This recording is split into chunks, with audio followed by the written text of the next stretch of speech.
Recorded. Kung nais mong sumunod sa Kanya, limutin mo una sa lahat iyong sarili.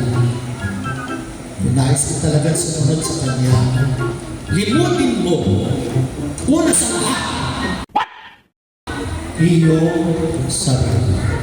Oh, pero ang dami naman, naglilingkod sa Diyos, nagsisarap sa simbahan. Bakit?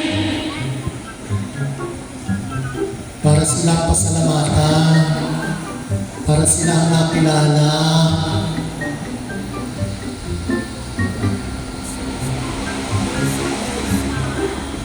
Tatandaan ko noon, guest priest ako sa Kawi, St. Mary Magdalene Parish Church. Ay, karamihan naman ang bato-bato sa langit. Opo, bato-bato sa langit.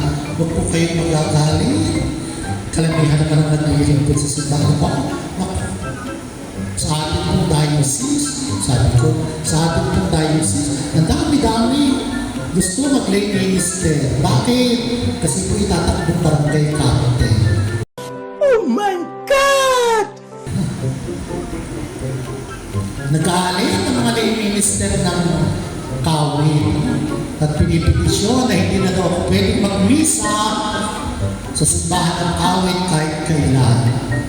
Sabi ko kay Father Pagay, ay Father, okay lang yun kung ayaw na nila akong magmisa sa inyong simbahan. Okay lang yun. Walang problema yun. Hirap si Father Pagay.